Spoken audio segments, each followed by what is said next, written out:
Terima kasih dok. Bismillahirrahmanirrahim. Assalamualaikum warahmatullahi wabarakatuh. Alhamdulillahi rabbil alamin. Wabihi nasta'inu ala umri dunya waddin. Wa sallallahu ala nabiyyina wa sayyidina Muhammadin wa ala alihi wa sahbihi ajma'in.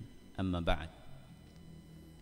Kita panjatkan puja dan puji syukur kehadirat Allah Subhanahu wa taala. Pada kesempatan sore yang berbahagia kali ini, kita masih kembali diberi kekuatan, kesehatan, hidayah serta taufik dari Allah Jalla wa Ala, sehingga kita bisa kembali menghadiri salah satu di antara taman surga Allah Azza wa Jalla di dunia maya ini. Kita berharap semoga Allah Subhanahu wa taala berkenan untuk melimpahkan kepada kita semuanya ilmu yang bermanfaat, sehingga bisa kita amalkan sebagai bekal untuk menghadap kepada Allah Jalla wa Ala. Allahumma amin. Salawat dan salam semoga senantiasa tercurahkan kepada junjungan kita Nabi Agung Muhammad sallallahu alaihi wa ala alihi wa sahbihi wasallam, kepada keluarganya, sahabatnya dan umatnya yang setia mengikuti tuntunannya hingga di akhir nanti. Para hadirin dan hadirat sekalian yang kami hormati, dan juga segenap pendengar serta pemirsa yang mudah-mudahan senantiasa dirahmati oleh Allah Azza wa Jalla. Mungkinkah terjadi dua orang yang berbeda mengalami kecelakaan? Si A dapat pahala sedangkan si B dapat dosa. Apakah itu mungkin terjadi? Sama-sama kecelakaan dan sama-sama terluka parah. Mungkin satu lokasi atau berbeda lokasi. Namun si A dapat pahala, si B dapat dosa. Jawabannya mungkin. Si A dapat pahala dari kecelakaannya, sehingga kecelakaan itu adalah karunia untuk dia. Sedangkan si B dapat dosa dari kecelakaan itu, sehingga kecelakaan tersebut adalah azab yang Allah timpakan kepada dia. Bagaimana itu bisa terjadi? Apa yang menyebabkan adanya perbedaan tersebut? Sekurang-kurangnya perbedaan itu muncul karena dua faktor. Yang pertama, karena orangnya berbeda. Yang kedua, karena sikapnya berbeda. Yang pertama karena orangnya berbeda. Yang kedua karena sikapnya berbeda. Yang pertama orangnya berbeda. Si A ini muslim yang taat, dan dia kecelakaannya adalah saat pulang dari masjid habis menghadiri kajian.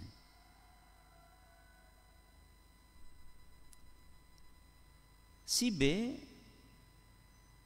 kebalikannya. Dia adalah ahli maksiat, dan kecelakaannya ketika dia pulang dari diskotik habis dugem semalaman. Ini faktor yang pertama, orangnya berbeda. Faktor yang kedua, sikapnya berbeda. Si A, begitu dia kecelakaan, dia langsung istirja, mengucapkan inna lillahi wa inna ilaihi raji'un. Kemudian dia bersabar. Dalam masa perawatan dan pemulihan, dia banyak berzikir, dia banyak baca Al-Quran, dia banyak doa, dia sering dengerin pengajian. Di atas ranjang perawatan dia tidak lepas dari nuansa dan suasana yang islami. Si B kebalikannya. Begitu kecelakaan dia masih sempat untuk mengumpat. Dia masih sempat untuk mengeluarkan kata-kata kotor. Dan di masa perawatan dia lebih banyak mengeluh, mencari kambing hitam, menyalahkan si A, si B, si C. Dia isi masa-masa itu dengan menghabiskan waktu untuk main gadget yang tidak ada manfaatnya.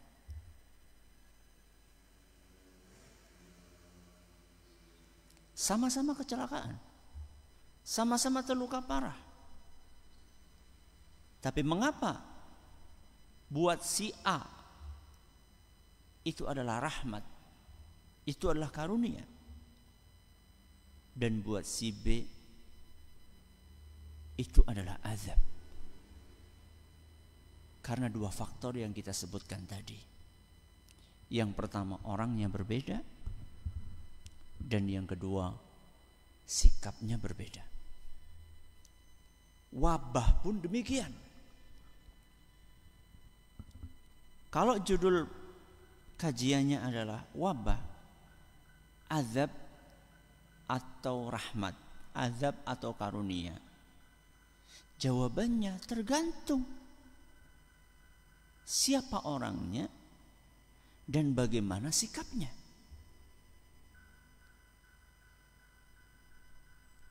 Buat si A, wabah ini menjadi rahmat. Buat si B, wabah ini menjadi azab.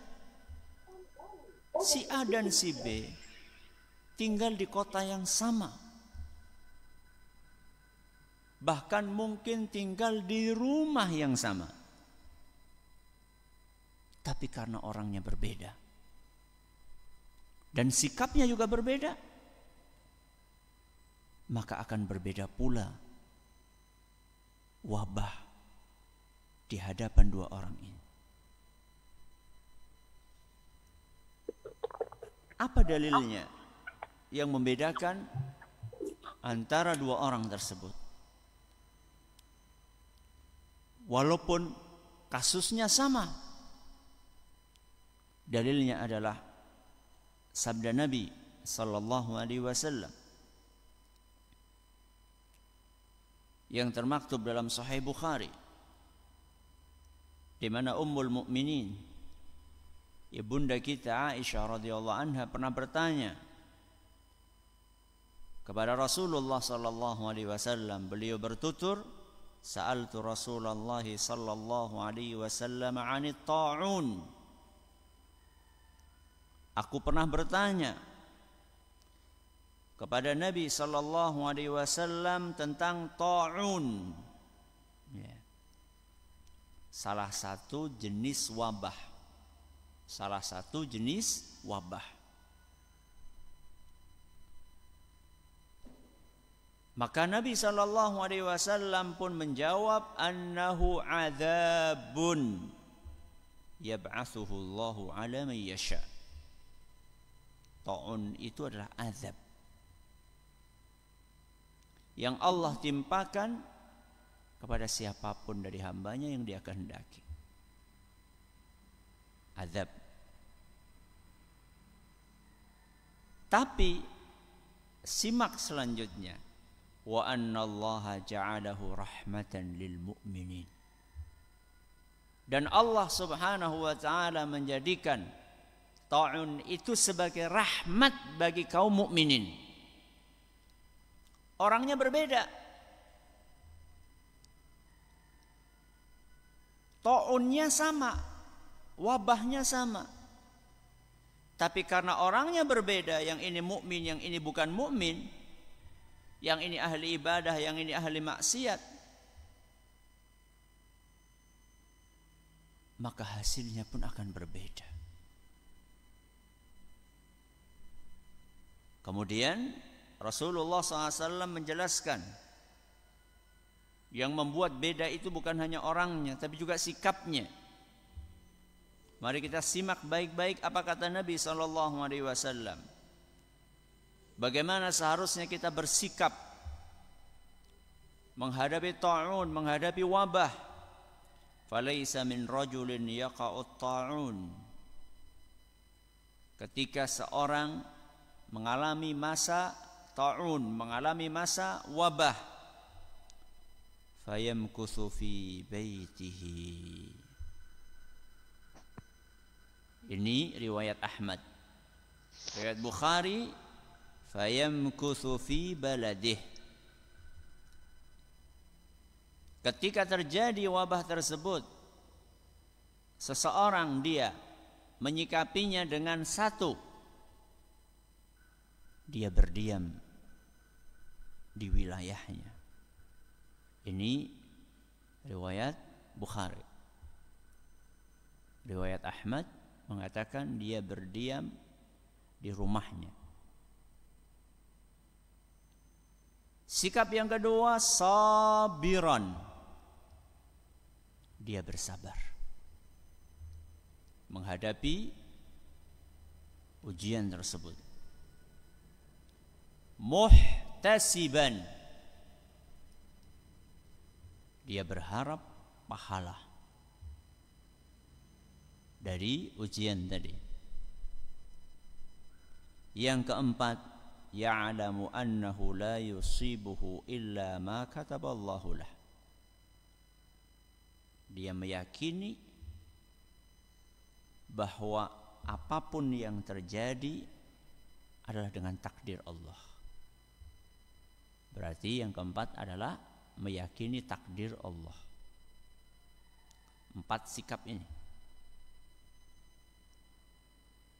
Apa yang dijanjikan oleh Nabi SAW, illa kana lahu mithlu ajri syahidin. Orang ini pasti akan mendapatkan pahala seperti orang yang mati syahid. Nanti kita akan jelaskan siapa yang dijanjikan pahala syahid tadi. Apakah hanya yang terkena wabah tadi terus meninggal? Atau yang terkena terus sembuh juga dapat? Atau yang gak kena, dia cuma hidup di masa itu lalu dia penuhi 4 kriteria yang Nabi SAW sebutkan tadi. Nanti kita akan jelaskan di akhir. Lihat bagaimana perbedaan sikap, perbedaan dalam menyikapi wabah itu akan menjadikan sesuatu yang di mata orang lain adalah azab berubah menjadi rahmat. Ya.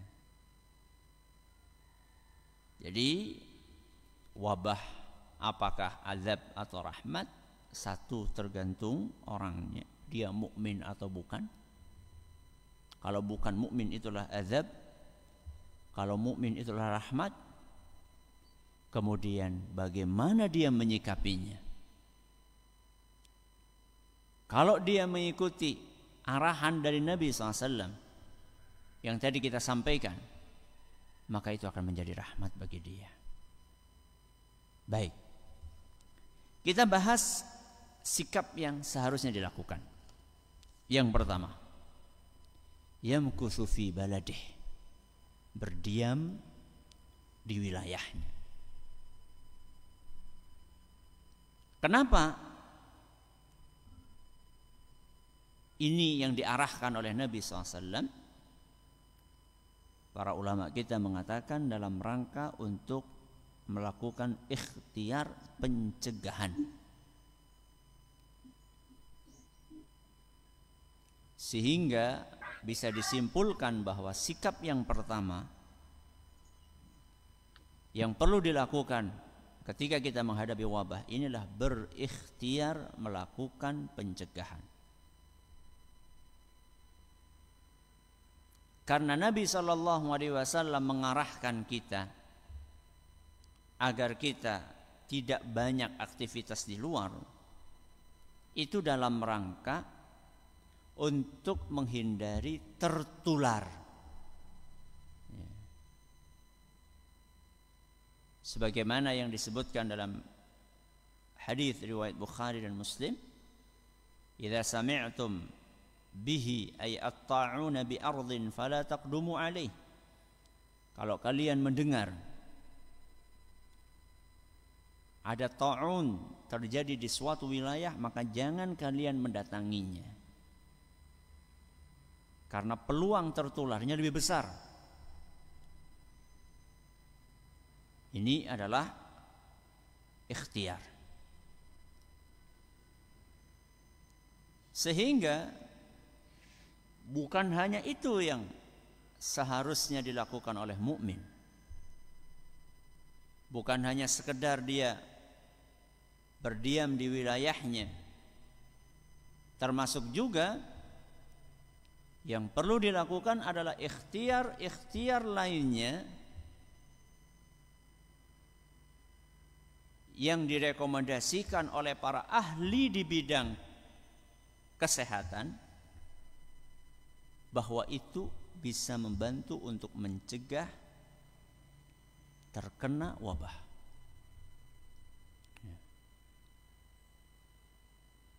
Seperti menjaga jarak, kemudian memakai masker, dan seterusnya. Inilah sikap seorang mukmin. Aneh ketika ada seorang muslim, apalagi rajin ngaji, mengolok-olok orang yang memakai masker dan mengatakan, "Kamu takut corona atau takut Allah?" Aneh. Ya. Rajin ngaji masih punya pemahaman seperti itu aneh. Ya. Orang berangkat perang pakai baju besi. Apakah bisa dikatakan ini kamu tuh takut musuh atau takut Allah? Aneh.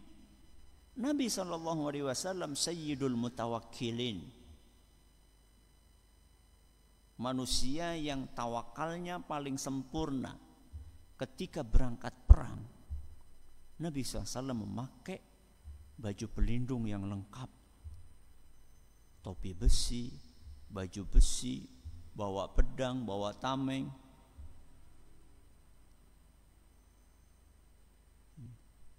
Ini ikhtiar yang diperintahkan oleh agama kita.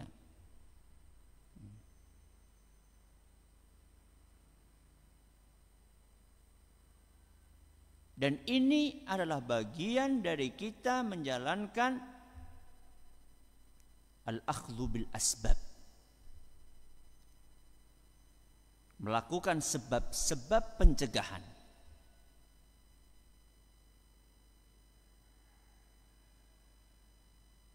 Dan ini tidak dikatakan parno. Ya, wah kamu itu paranoid banget. Aktivitas gak ikut ngumpul-ngumpul. Ya. Kayak gitu aja takut. Mana tawakalnya? Ini bagian dari tawakal kita kepada Allah. Ada seorang Arab Badui bertanya kepada Nabi SAW perihal bagaimana pengamanan onta yang dia miliki.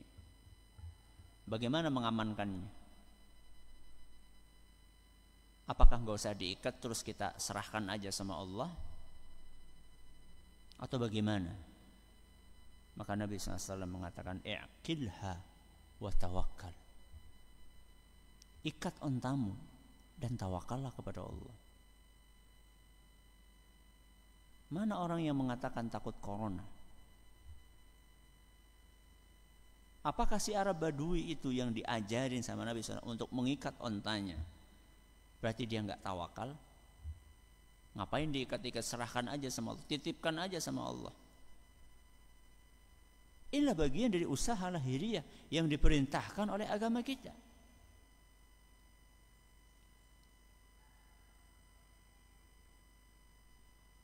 Lantas kenapa Anda ketika sakit minum obat? Emang obat yang menyembuhkan? Bukan. Yang menyembuhkan Allah. Terus kenapa ngapain minum obat? Ikhtiar. Setelah kita minum obat, nanti Allah takdirkan sembuh atau tidak sembuh, itu terserah Allah. Sebagaimana kita di masa pandemi ini sudah maksimal kita memakai masker, menerapkan protokol kesehatan, kok kemudian kena, naudzubillah min dzalik. Kita sudah berikhtiar, kita sudah berusaha. Berbeda dengan orang yang nggak ikhtiar, nggak ngapa-ngapain, kena. Tentu berbeda antara orang yang sudah berupaya kemudian dia kena dengan orang yang tidak berupaya, cuek, nggak peduli, merugikan diri sendiri, merugikan orang lain. Ini bagian dari ikhtiar. Menjaga jarak sekalipun ketika sholat, sebagaimana yang difatwakan oleh para ulama kita. Ini bagian dari ikhtiar kita. Masalah-masalah besar seperti ini seharusnya yang ngomong, yang berfatwa itu bukan ustadz biasa, walaupun itu senior. Harusnya yang berfatwa adalah ulama besar, lembaga yang menghimpun para ulama-ulama yang mumpuni ilmunya dan punya pertimbangan yang jauh ke depan. Bukan ustadz biasa. Sekalipun itu senior, apalagi junior. Bukan. Ilmu itu sesuatu yang mulia. Ilmu itu sesuatu yang berharga. Ilmu itu sesuatu yang terhormat, sehingga yang berbicara tentang ilmu, apalagi terkait dengan masalah-masalah pelik, nawazil,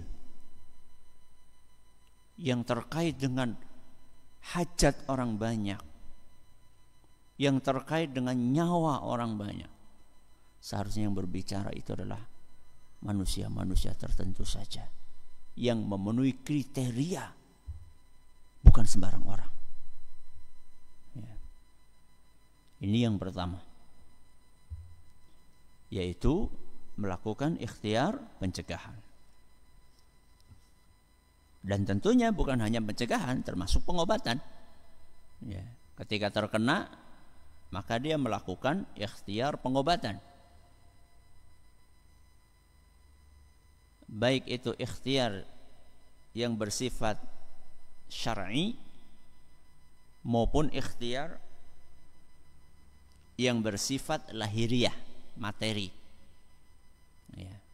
Ikhtiar yang bersifat syar'i itu adalah berdoa, berzikir, bertawakal, ruqyah. Ini adalah ikhtiar syar'i. Ikhtiar yang sifatnya lahiriah, materi, berobat, minum ini, minum itu, vaksin, bagian dari ikhtiar lahiriah. Baik, ini adalah yang pertama. Yang kedua, kata Nabi SAW, sabiran, sabar, gak banyak ngeluh.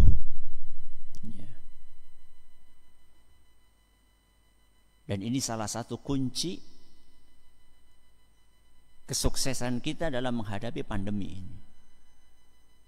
Tidak banyak mengeluh, ridho dengan apa yang sudah Allah tetapkan ini.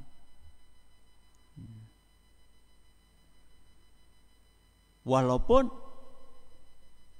penghasilan susut, ya, tidak bisa dipungkiri bahwa rata-rata di masa pandemi ini penghasilan masyarakat berkurang. Entah dia sebagai pedagang, entah dia sebagai pengemudi ojek, ya, atau yang lain-lainnya. Rata-rata penghasilan mereka turun. Sabar. Ini bagian dari ujian yang Allah berikan kepada kita. Sekarang kita betul-betul dihadapkan dengan realita untuk menerapkan ilmu yang selama ini sudah kita pelajari. Selama ini kita sudah sering mendengar teori tentang sabar, teori tentang tidak berlebih-lebihan dalam makanan dan minuman. Sekarang kita diuji betul-betul di hadapan kita suruh praktek, diaplikasikan. Selama ini mungkin sering buang-buang makanan, ya, berlebihan. Sekarang karena penghasilan turun, maka kita selektif. Mungkin selama ini kita banyak membeli, ya, barang-barang yang sekunder. Nah, sekarang kita diuji dengan penghasilan yang serba terbatas ini, maka kita akan pilih dan pilih mana yang primer, mana yang sekunder, mana yang perlu, mana yang kurang perlu, mana yang tidak perlu. Sabar. Bahkan seandainya kemudian di PHK pun, bukan sekedar berkurang penghasilannya, di PHK dari tempat kerja, sabar. Allah Subhanahu wa ta'ala menakdirkan ini, pasti ada hikmah kebaikan di balik itu. Mungkin agar kita bisa lebih dekat dengan keluarga, karena selama ini kita berpisah dengan keluarga sebulan sekali pulangnya, atau bahkan mungkin ada yang sekian bulan sekali ketemu sama keluarganya. Allah PHK sehingga dia bisa dekat dengan keluarganya. Tapi sabar di sini bukan sabar yang pasif, sabar yang aktif. Begitu di PHK dia langsung berikhtiar, memilih, mencari alternatif yang lainnya untuk menghidupi keluarganya. Ya. Dia menggali kembali pengalaman-pengalaman hidupnya. Oh, pernah ini, pernah itu, pernah bercocok tanam, pernah bertani, pernah melihara ikan, pernah melihara ayam. Dia pikir terus. Ya. Sabar yang aktif. Sobiron, bersabar. Bahkan juga termasuk juga orang yang sabar ketika dia terkena wabah. Mendengar kisah dari orang-orang yang terkena itu, kita bisa membayangkan bagaimana beratnya terkena itu. Makanya aneh seandainya sampai saat ini masih ada orang yang mengatakan itu adalah ilusi, ya. Wabah ini ilusi, itu aneh bin ajaib, ya. Mungkin kalau misalnya itu masih di Wuhan, ya, dulu kan kita dengar pertama kali masih jauh, ya, Belanda masih jauh, ya. Itu lama-lama mendekat, ya, semakin banyak yang kena. Tahu-tahu ternyata semakin kesini teman kita kena, bahkan ada saudara kita yang kena, bahkan mungkin ada di antara kita yang kena.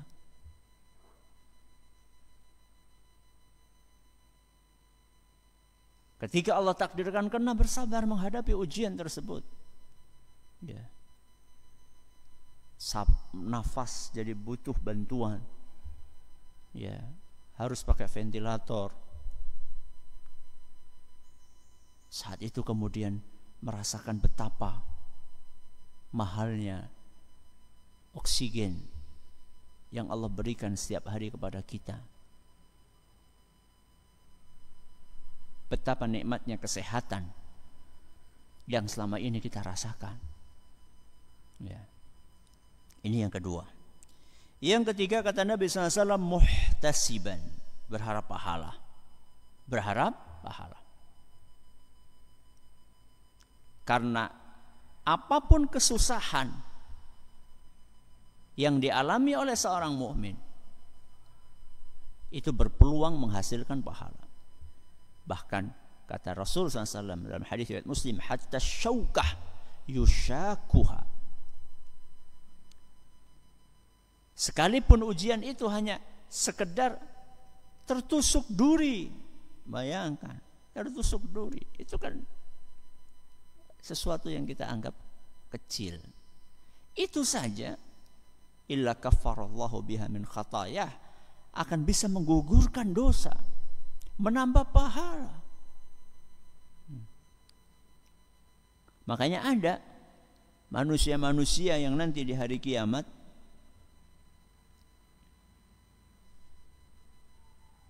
dia kaget melihat gunungan pahala yang ada di timbangan dia. Dia kaget. Mengapa kok dia ditaruh oleh Allah Subhanahu wa taala di derajat surga yang tinggi? Dia merasa amalnya pas-pasan. Ya. Kok bisa dengan amal yang pas-pasan ini dia punya pahala yang menggunung, derajatnya tinggi pula di surga? Karena dia penasaran maka bertanya, dijawablah bahwa ini adalah ujian, pahala dari ujian yang Allah timpakan kepada dia, dan dia bersabar dan mengharap pahala dari ujian tersebut. Ya. Ini adalah yang ketiga. Yang keempat, sikapnya adalah beriman dengan takdir. Bahwa apapun yang terjadi itulah dengan takdir Allah Subhanahu wa taala.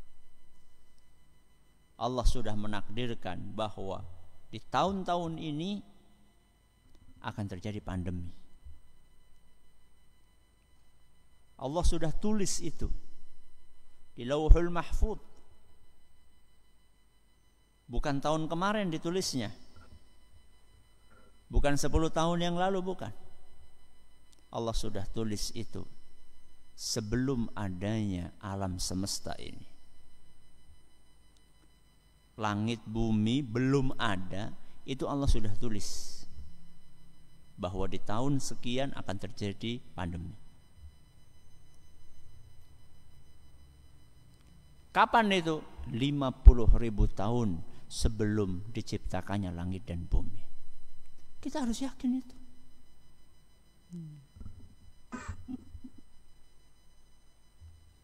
Kita meyakini bahwa kalau Allah takdirkan kena semaksimal apapun kita berikhtiar. Dan kalau Allah takdirkan tidak kena, maka tidak kena. Fakta dan realita tentang hal ini membuktikan hal tersebut. Ya. Betapa banyak orang satu rumah, ya, berinteraksi sesama mereka. 4 orang, 1 positif, 4 negatif. Kalau secara logika kedokteran, 1 orang kena, 1 rumah ini ya, logikanya semuanya kena. Tapi kenapa kemudian yang 1 ini positif, yang lainnya negatif?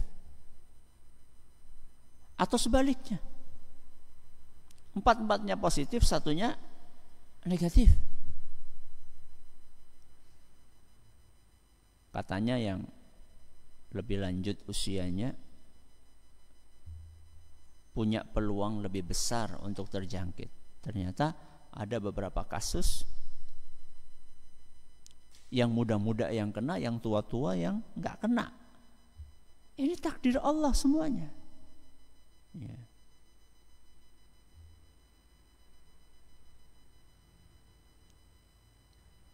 Makanya dalam hadis yang lain Nabi SAW mengatakan la adwa, tidak akan terjadi penularan penyakit. Maksudnya kata para ulama, tidak akan mungkin terjadi penularan penyakit tanpa takdir dari Allah. Jadi kalau itu terjadi, itu dengan takdir Allah Subhanahu wa ta'ala. Oh, berarti kita sudah enggak usaha, tetap usaha. Hadis yang lain Nabi SAW katakan firra minal majdzumi firaraka minal asad. Larilah, menjauhlah dari penderita penyakit kusta seperti engkau menjauh dan lari dari singa. Itu namanya ikhtiar. Ya.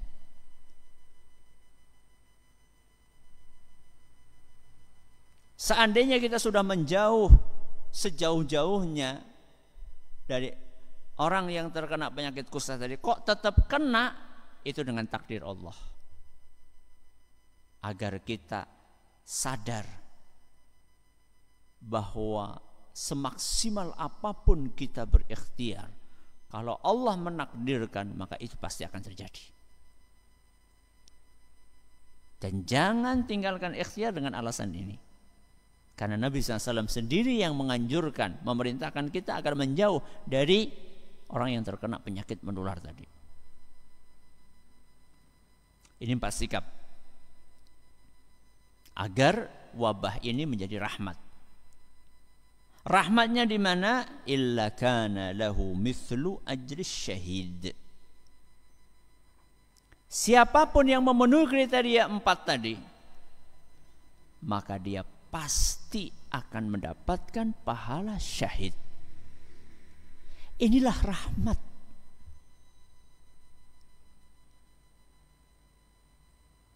Tanpa berperang di medan jihad,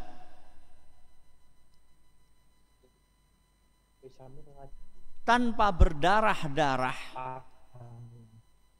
ada peluang di masa pandemi ini untuk mendapatkan pahala syahid.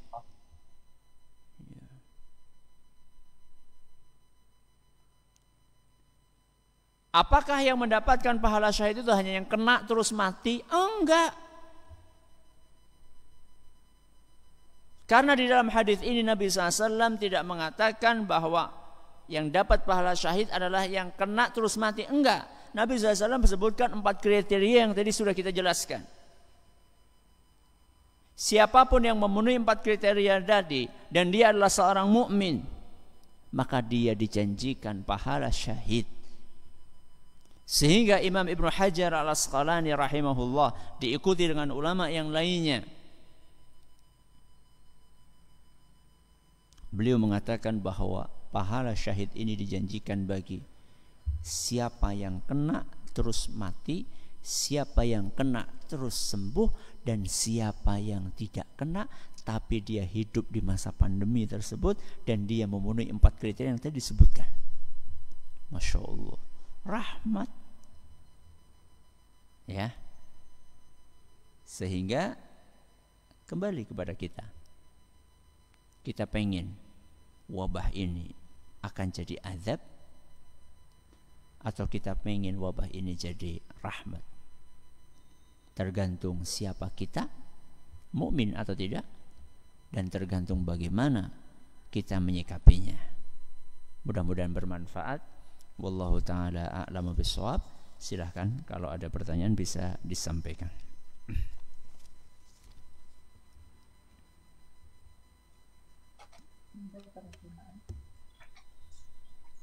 Assalamualaikum warahmatullahi wabarakatuh. Alhamdulillah tadi Ustadz Abdullah Zain sudah cukup gamblang menjelaskan tentang tema pada sore hari ini, ya, tentang wabah, azab atau rahmat.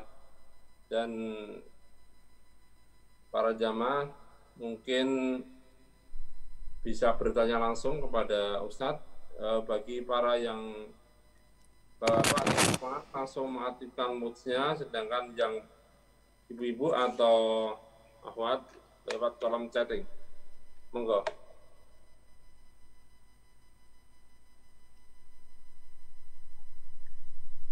Mungkin toh ini dari untuk kolom chatting dari ibu-ibu ini ada yang nanya, Ustaz. Silakan. Bismillah, assalamualaikum Ustaz. Izin bertanya Ustaz, bagaimana agar kita tidak menyandarkan kepada sebab terlalu berlebihan, karena realita dijumpai terlalu bersandar terhadap sebab, karena realita dijumpai terlalu bersandar kepada sebab. Syukran, jazakallahu khairan. Bagaimana supaya kita tidak berlebihan dalam menerapkan protokol kesehatan? Banyak orang terlalu mengandalkan sebab. Itu masalah hati. Itu masalah hati. Jadi ada dua kubu yang ekstrim di sini. Ada yang menganggap bahwa protokol kesehatan itulah yang akan menyelamatkan dia. Ekstrim kanan, ya. Ada yang sebaliknya, yang nggak peduli dengan protokol, ya. Mana nggak pakai masker, nggak jaga jarak, dan dia merasa itu adalah bagian tawakal kepada Allah. Itu bukan tawakal, tapi tawakal. Ya, itu adalah ketidakpedulian. Jadi bagaimana supaya tidak berlebihan? Kembalikan kepada hati. Itu urusan hati. Bahwa kita menerapkan protokol kesehatan itu bagian dari ikhtiar lahiriah, dengan tetap kita sandarkan hati kita kepada Allah. Dan perlu dipahami, antara ikhtiar syar'i dengan ikhtiar lahiriah, antara ikhtiar syar'i dengan ikhtiar lahiriah itu tidak ada kontradiksi, tidak kontradiktif. Dia melakukan ikhtiar syar'i, dia juga melakukan ikhtiar lahiriah. Ikhtiar syar'i dia doa, zikir pagi dan petang, bertawakal. Ini ikhtiar syar'i. Ikhtiar lahiriah, dia pakai masker, dia jaga jarak. Ini enggak kontradiktif. Ada sebagian orang kenceng banget ikhtiar syar'inya, tapi dia mengabaikan ikhtiar lahiriah, enggak benar. Atau sebaliknya, ada orang kenceng banget ikhtiar lahiriahnya, dia abaikan ikhtiar syariah, salah, enggak benar. Dua-duanya bisa jalan. Sebagaimana Nabi SAW ketika berangkat jihad, keluar rumah baca Bismillahirrahmanirrahim, sekaligus beliau menggunakan baju besi, topi besi. Doa beliau Bismillahirrahmanirrahim itu adalah ikhtiar syar'i. Beliau pakai baju besi, itu ikhtiar lahiriah, enggak kontradiktif. Kenapa? Sesuatu yang tidak kontradiktif terus ditabrak-tabrakan. Jangan ekstrim kanan, jangan ekstrim kiri. Ya. Jadi caranya agar tidak berlebihan adalah jalankan protokol itu dengan benar, kemudian yakinkan hati kita bahwa yang melindungi kita sejatinya adalah Allah Subhanahu wa ta'ala. Ya.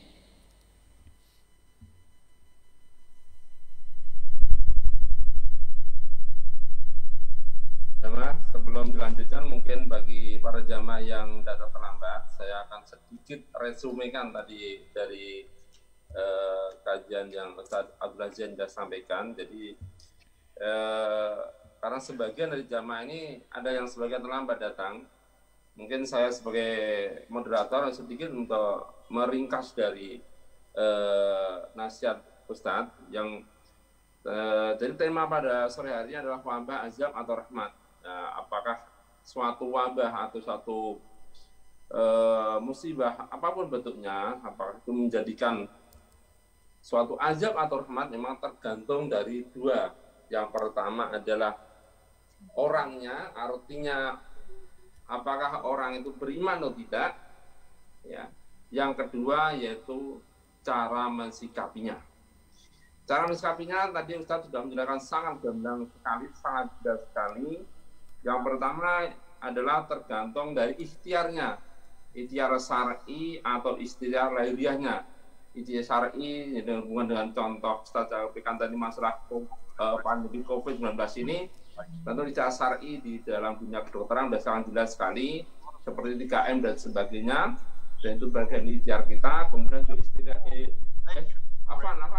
syar'inya tentu dengan doa, berzikir dan sebagainya. Tentu kemudian ikhtiar lahiriahnya yaitu dengan dunia kedokteran yang para ahli dokter sudah menyampaikan bagaimana cara ikhtiar lahiriah, yaitu konsep 3M, cara pakai masker, menjaga jarak, isolasi dan sebagainya.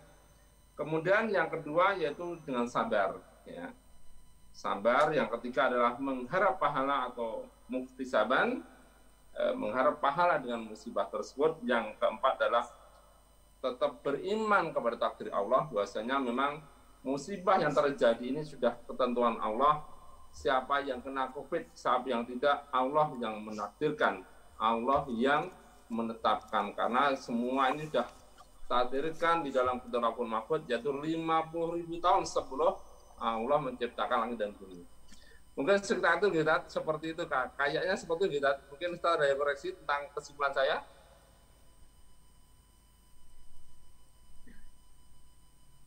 Halo Ustaz? Ya, silakan. Ya, ada kesimpulan saya yang kurang pas, Ustaz, mungkin?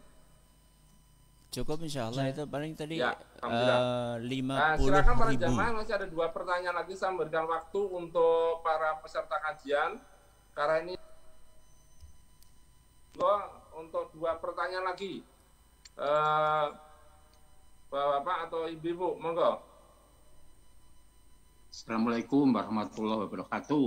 Waalaikumsalam warahmatullahi wabarakatuh. Silakan Pak. Ya, ini dari Klaten, Ustadz. Alhamdulillah, monggo. Begini, sikap kita untuk menghadapi wabah ada disebutkan ada 4, yang salah satunya di sini adalah ikhtiar. Selama ini ikhtiar lahiriah yang telah dilakukan oleh pemerintah, yaitu dengan salah satunya adalah adanya vaksin.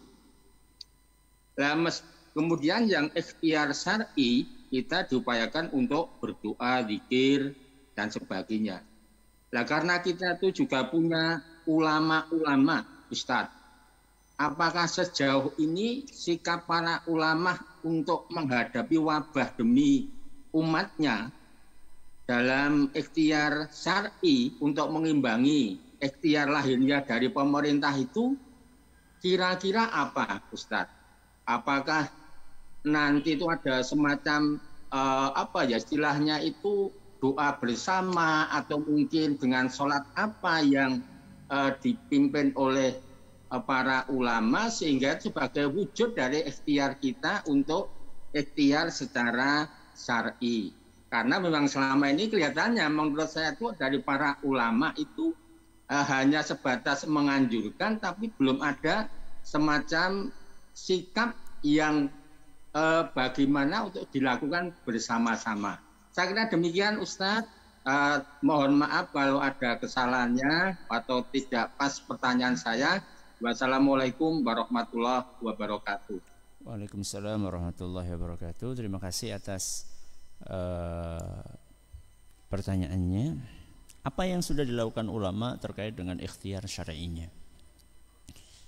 Tadi sebenarnya sudah disampaikan oleh saudara penanya bahwa Tugas ulama dalam masa-masa seperti ini adalah memberikan arahan,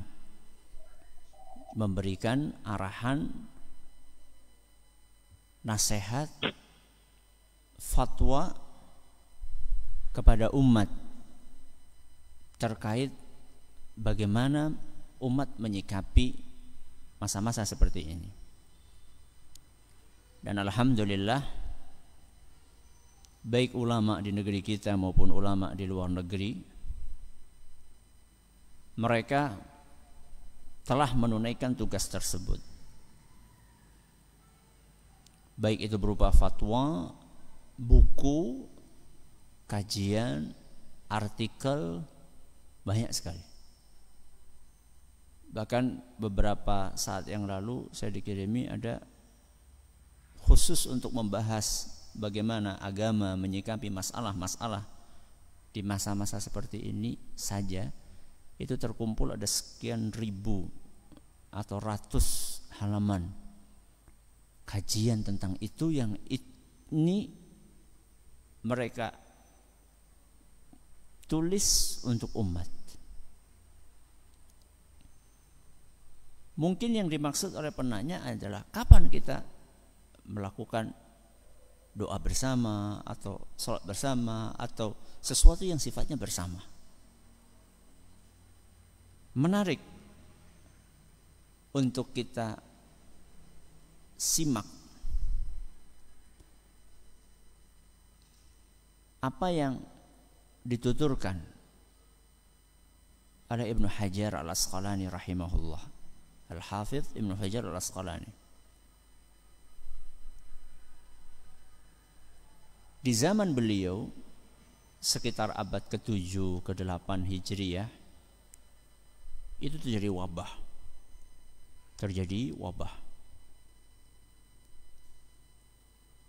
Yang salah satu korbannya adalah orang-orang terdekat beliau, orang-orang terdekat Imam Ibnu Hajar.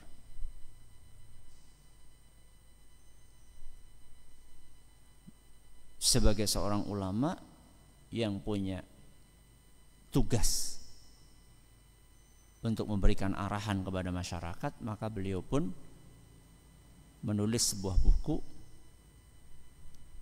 yang dikasih judul, seingat saya, Badlul Ma'un, Badlu al-Ma'un. Sudah diterjemahkan ke bahasa Indonesia. Saya sempat menulis sedikit resensi atau kupasan singkat tentang buku ini.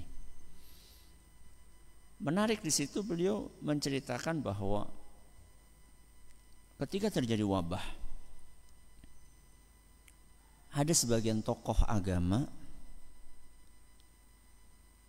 yang mengajak masyarakat untuk ngumpul, berdoa bareng bersama-sama.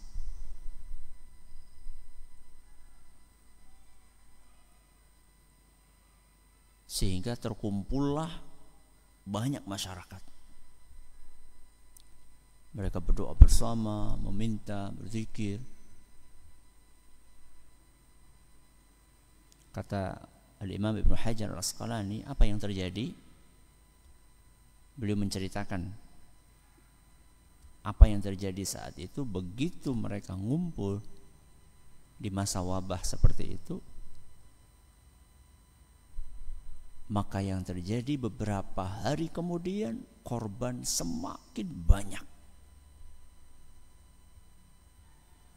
yang berjatuhan. Beliau mengatakan bahwa ngumpul-ngumpul seperti itu di masa seperti ini, itu enggak ada tuntunannya dari Nabi SAW. Justru yang ada, kita berusaha untuk menjaga jarak. Terus kita gimana doanya loh? Doa itu tidak harus berkumpul bersama-sama.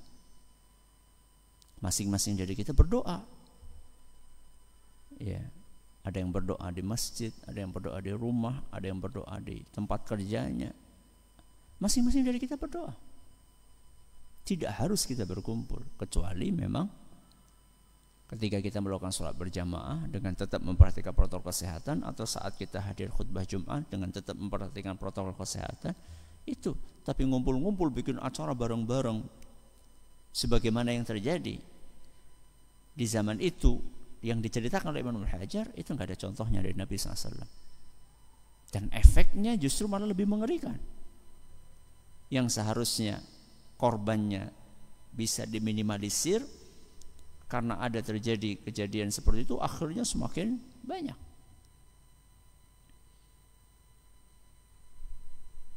Ini apa yang dituturkan oleh beliau Al-Imam Ibnu Hajar Asqalani rahimahullah, mudah-mudahan bisa bermanfaat.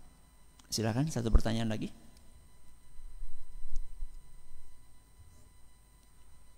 Semoga para jamaah masih ada satu pertanyaan lagi buat jamaah. Kalau nggak ada saat ini, ada satu pertanyaan dari lewat kolom chatting yang intinya tentang masalah vaksin. Intinya masalah vaksin itu bagaimana sikap kita dalam sikapi atau dalam menghadapi wabah COVID-19 ini. Memang ini pertanyaan intinya masalah vaksin. Jadi bagaimana mensikapinya? Mungkin apa perlu dia ikut vaksin atau tidak, atau bagaimana? Mungkin mau tak? Para ulama kita telah memberikan fatwa ya sebelum masa wabah seperti ini, vaksin-vaksin yang sudah diberikan ya. Para ulama kita mengatakan itu bagian dari ikhtiar. Itu bagian dari ikhtiar untuk mencegah adanya penularan. Ini sebelum adanya pandemi, mereka sudah punya vaksin mungkin polio, vaksin yang lain-lainnya lah, meningitis ya. Para ulama kita memfatwakan itu bagian dari ikhtiar pencegahan dan itu boleh-boleh saja. Terlepas dari kontroversi, sekarang kita bicara masalah vaksin di masa COVID ini. Berusahalah untuk mencari vaksin yang paling minim ya efek sampingnya, dan yang betul-betul halal ya. Halal di sini maksudnya adalah suci, bukan dari bahan-bahan yang najis. Selama itu masih ada, maka gunakan yang itu. Syukur-syukur kalau ada produk dalam negeri ya, syukur-syukur kalau ada produk dalam negeri. Kalau tidak ada, itu lain masalah. Kalau ada produk dalam negeri, maka hati kita sebagai orang Indonesia itu lebih nyaman dengan produk sendiri ya. Wallahu a'lam bishawab. Ini saja yang dapat kami sampaikan. Mudah-mudahan bermanfaat buat kita semuanya. Wallahu ta'ala a'lam bishawab. Kita akhiri dengan subhanakallahumma bihamdika asyhadu an la ilaha illa anta astaghfiruka wa atubu ilaik. Assalamualaikum warahmatullahi wabarakatuh.